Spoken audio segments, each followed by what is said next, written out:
Hi, Omega here. I'm just thinking I'll make a video today. It's been a while. I haven't been able to go on live, so I'll give you a little taste of me. It's been a very, very rough week for me. It is Wednesday, the 28th, 2021. I lost my aunt this week. If you guys watched my videos on my website, www.djomega.tk, you can watch my life story, and you can learn about me and my aunt and my upbringing, my life story. So I'm going to go a little bit deeper into this. Unfortunately, she's passed away, and there's no fixing that now. So this one's for you, Aunt Cookie. I was born a long time ago, 1972. I was raised by my great-grandparents, Ray and Goldie Furnish. They were great people, and they raised a bunch of foster children, and Cookie happened to be one of them. And they was more like my real family than my blood family, if that makes any sense. We went to church every Sunday, both sides. My real family and the foster families came over, and they stayed at my grandparents' house on Sundays. Always, every Sunday. That was until my grandma passed away. Then they started coming to my grandpa's, and my grandpa wasn't a good housekeeper. So my real family, my mom and my grandparents, my blood relatives, didn't want to come over and see the house like that. You know, Grandpa wasn't a great housekeeper, and I understand that. It makes sense to me.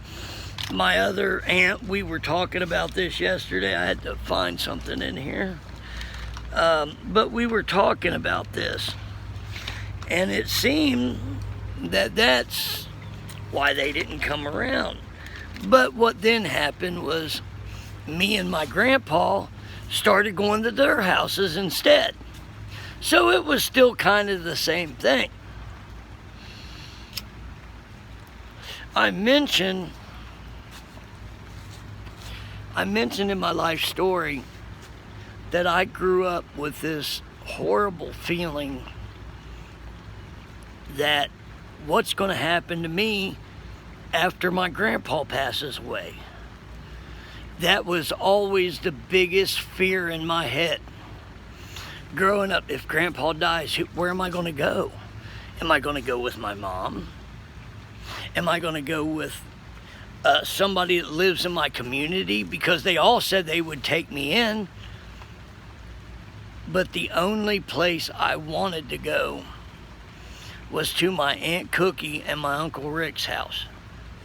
If something happened to my grandpa, I just wanted some sort of a surety that they would raise me the rest of the way that Grandpa would want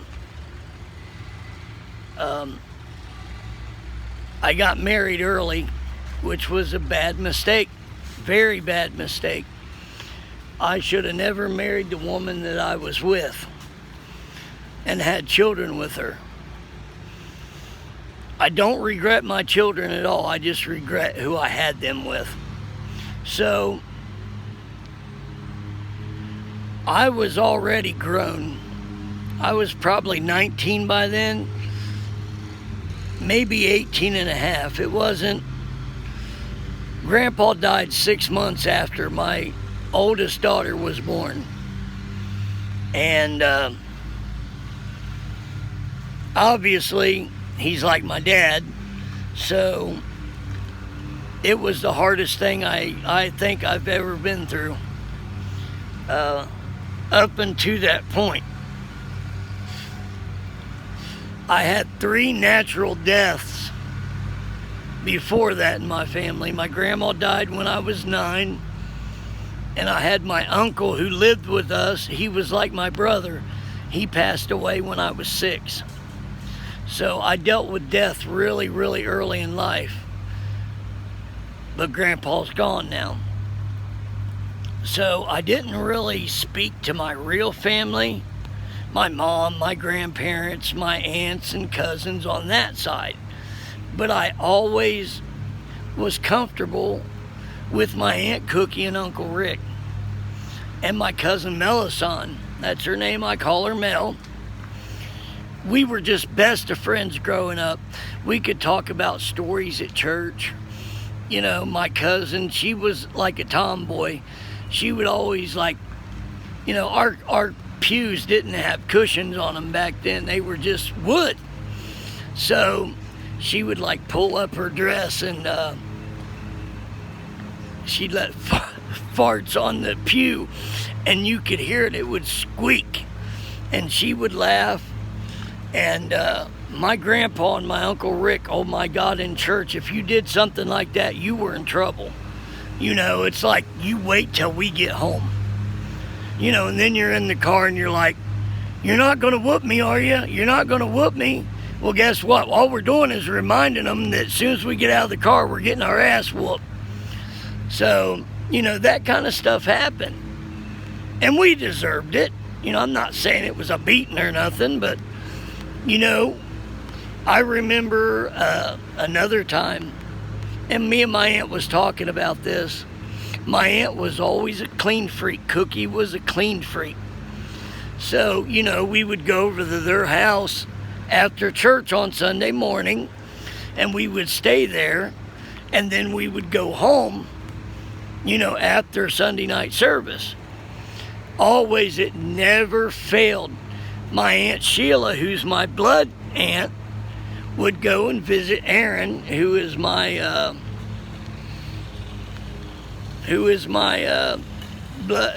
blood cousin. But we would always go down in the creek. They had a creek behind their house, and somehow we always ended up down at this creek right before church. And we would get our church clothes all dirty, and my aunt and uncle would come unglued. Come unglued. They were like the 50s Cleavers family, if I could explain them. At least to me. To other people, they have different memories, and I'm sorry about those memories. But I always seen them as like June and Ward Cleaver. You know, and I was like Beaver. You know, they seemed to be the perfect family.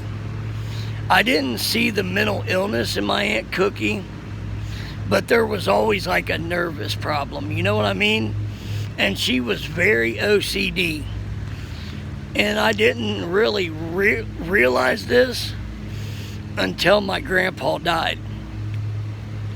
And once he did go, her true colors came out, which is very sad. She sent me back all of my school pictures from when my grandma and grandpa sent them pictures of me when I was a kid. She sent all them back to me. She sent all the baby pictures of my kids. You know, I had Allison by then, my youngest, and yeah, she sent all those back. And she asked me to not come around anymore. That I stayed too long, and basically that I caused problems. This was probably around 95, 96. I had never been hurt by anybody as much as I was my Aunt Cookie when she did that. But now I know why. She just couldn't handle it with her nerves. She just was such a nervous person that it was debilitating for her to have company anymore.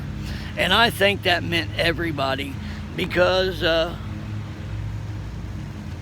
not only did she send me my baby pictures back, I believe she did it to her own son as well. I'm not sure about